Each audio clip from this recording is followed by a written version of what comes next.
Akhil Bharatiya Congress committee द्वारा संचालित छात्रों की गूंज अभियान के तहत शनिवार को गिरिडीह के नया परिसदन भवन में कांग्रेस की प्रेस वार्ता आयोजित की गई।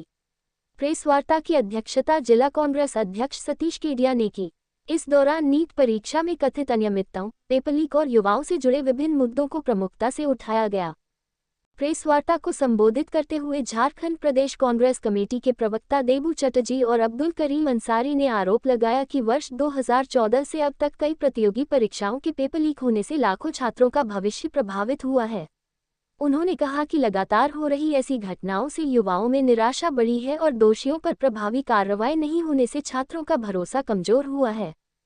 कांग्रेस नेताओं ने मांग की कि पेपर लीक की घटनाओं पर तत्काल प्रभावी रोक लगाई जाए, दोषियों के खिलाफ कड़ी कार्रवाई की जाए तथा केंद्रीय शिक्षा मंत्री धर्मेंद्र प्रधान नैतिक जिम्मेदारी लेते हुए अपने पद से इस्तीफा दें।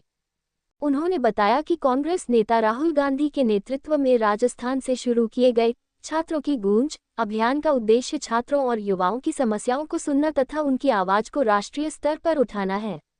इसी अभियान के तहत आगामी 9 जुलाई को दिल्ली में विशाल छात्र जुटान आयोजित किया जाएगा, जिसमें देशभर से छात्र युवा भाग लेंगे। प्रेस वार्ता में नरेश वर्मा, पूर्व जिला अध्यक्ष धनंजय सिंह, शबीर आलम, मनीर आलम, अशोक विश्वकर्मा, विनीत भास्कर, दिनेश विश्वकर्मा, राजेश तुरी सहित कई कांग्रेस नेता एवं कार्यकर्ता उपस्थित।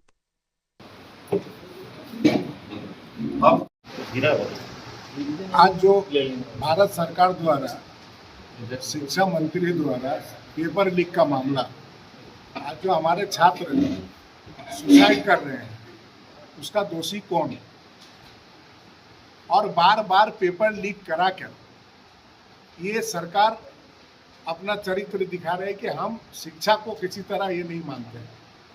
हमारा देश में शिक्षा का स्तर इतना नीचे गिर गया है कि बार बार पेपर लीक होना। जो बच्चा 18 घंटा 16 घंटा वो पढ़ाई करते हैं, जिस माँ बाप अपना पूरा पूंजी कमाई का पूंजी लगाकर बच्चा को पढ़ाते हैं और जाके देखते हैं कि पेपर लीक हो गया, तो निश्चित रूप से ये देखा था कि ये मोदी सरकार जो बताते हैं कि मन की बात, तो इस छात्र की जो पेपर लीक के मामले में क्यों मौन है।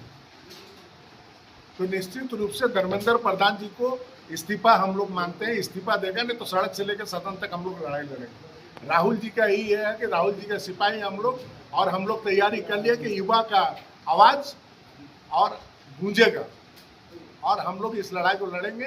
और आप देखिएगा कि आने वाला दिन में हर राज्य में आज युवा का आवाज बनकर कांग्रेस पार्टी हर राज्य में जाकर आंदोलन करेगी। आप सभी जानते हैं कि अभी हमारे नेता राहुल जी ने नीट परीक्षा लीक और पूरे भारतवर्ष में 12-14 वर्षों के इस घटिया शासनकाल में लगभग 100 के आसपास जो पेपर लीक हुए हैं और जिससे करोड़ों छात्र हमारे प्रभावित हुए हैं, उसको लेकर कोटा से एक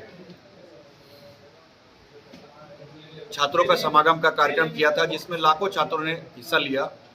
लेकिन इस मोदी सरकार ने, स्थानीय राज्य सरकार ने हमारे नेताओं के पोस्टर उतरवाने का काम किया वहां पर, ताकि इस कार्यक्रम का प्रचार प्रसार ना हो सके।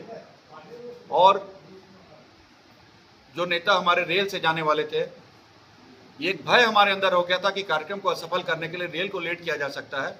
तो हमारे नेता हवाई जहाज से गए, वापसी रेल से की, और आगामी 9 जुलाई को पूरे भारतवर्ष के छात्रों का एक विशाल समागम, विशाल रैली हमारे दिल्ली में होने जा रही है, जिसमें सभी छात्र आमंत्रित है। जो भी छात्र अपने भविष्य को लेकर चिंतित है, मैं सभी से अपील करता हूं कि आपकी लड़ाई में, ये आपकी लड़ाई है जो हम लड़ रहे हैं, आप अपनी इस लड़ाई में साथ दें, अपना साथ दें और इस रैली को सफल बनाएं। जो 21 छात्र जो अभी हालिया नीट परीक्षा लीक में 21 छात्र हुए हैं, उनको मैं पूरी जिला कांग्रेस कमेटी की ओर से विनम्र श्रद्धांजलि अर्पित करता हूं। और आज भी एक पेपर लीक महाराष्ट्र में टेट का हुआ है, ये बड़ी शर्मनाक घटना है, जो शिक्षा को भी इन लोगों ने व्यवसाय बनाकर रख दिया है। ऐसे मंत्री का मैं अविलंब इस्तीफा की मांग करता हूँ। चाहिए ये अर्ज़े वतन, हमारे साथ जो केडिया साहब बैठे हैं, शायरी शायरी करते हैं हालात पर, तो तुमको कितनों की लहू चाहिए ये अर्ज़े वतन, कितने की आहों से तेरे कलेजा ठंडा होगा। आप सब जानते हैं कि नीट का पेपर जो लीक हो रहा है, बार बार लीक होने के कारण जो बच्चे तैयारी कर रहे थे, जो बच्चे रात दिन पढ़ रहे थे, जिसके अभिभावक कर्ज लेकर के, बैंक से कर्ज लेकर के, ज़मीन बेच करके बच्चों को पढ़ा रहे थे, उनको एक आशा था कि हमारा बच्चा पढ़ लिख करके जब डॉक्टर बनेगा, जब कुछ बनेगा तो हमारा कंधे को मजबूत करेगा, और बच्चा सोचता था कि एक दिन हम अपने अभिभावक के काम आएंगे। आज जो दुनिया में नहीं है, 21 बच्चे करीब करीब अब तक आत्महत्या कर चुके हैं। लेकिन केंद्र की सरकार, नरेंद्र मोदी जी मन की बात तो करते हैं, लेकिन कभी छात्रों की बात नहीं करते। अगर कोई देश में छात्रों की आज बात कर रहा है तो राहुल गांधी जी हैं जो छात्रों की बात कर रहे हैं। उन्होंने कोटा से जो छात्रों की आवाज़ को निकाला है, छात्रों की गूंज को निकाला है, आज पूरे देश में छात्रों की गूंज पहुंची है, और देश का हर नौजवान, हर छात्र आज राहुल गांधी जी के साथ खड़ा है। देश किस स्थितियों में जा रहा है, परिस्थितियों में जा रहा है। आप पत्रकार बंधु हैं, हम भी बैठे हुए लोग हैं। हमारे घर का भी कोई बच्चा नीट की तैयारी कर रहा होगा, इंजीनियरिंग की तैयारी कर रहा हो, कोई ना कोई तैयारी कर रहा हो, लेकिन बार बार जो पेपर लीक हो जाता है, जिससे कितनी कठिनाई होने पड़ती है। हम बार बार पेपर लीक करते हैं। हमारे बच्चे यहाँ से दिल्ली जाते हैं एग्जाम देने के लिए, कलकत्ता जाते हैं एग्जाम देने के लिए। जब पहुँचते हैं तो पता चलता है कि पेपर लीक हो गया है। पहुँचने के बाद पता चलता है पेपर लीक हो गया, वापस आते हैं, उनका पैसा खर्च होता है, समय खर्चा होता है।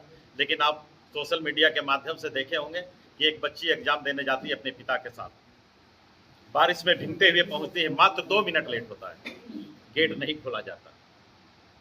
बाप बेचारा तड़प जाता है, रोड सड़क पर गिर जाता है, बेटी रोती है, कलपती है। सोचिए कैसा सिस्टम है। इस सिस्टम को चेंज करना होगा। अगर 2 मिनट लेट थी तो अगर अंदर प्रवेश कर दिया जाता, उसी समय तक एग्जाम देती, लेकिन फिर भी नहीं किया गया। लेकिन आप यही देखे होंगे कि जो कुछ ऐसे राज्य जो भाजपा शासित राज्य नहीं था, वहाँ पर पुलिस का इंतजाम था। अगर कोई फंसता था, बच्चे देर होते थे, बच्चे को पुलिस ले जा करके सेंट्रल तक ले जाती थी। यही अंतर है भारतीय जनता पार्टी की जहाँ सरकारें हैं और जहाँ इंडिया गठबंधन की सरकारें हैं। हम आपसे, हमारे बड़े भाई देबू चटर्जी ने बहुत है कि सारा फलक मांग रहे हैं। ऐसा नहीं कि सारा फलक मांग रहे हैं, हम सिर्फ अपने हिस्से का हिस्सा मांग रहे हैं। सरकार तुम चलाओ, हमको नौकरी तो दो, रोटी के लिए थोड़ा नमक मांग रहे हैं। आज नौजवानों का यही है कि सिर्फ रोटी के लिए हमको थोड़ा नमक चाहिए, लेकिन मिर्ची चाहिए कि जिसे हम रोटी भी खा सकें, लेकिन सरकार वो भी नहीं दे रही है। बहुत बहुत धन्यवाद।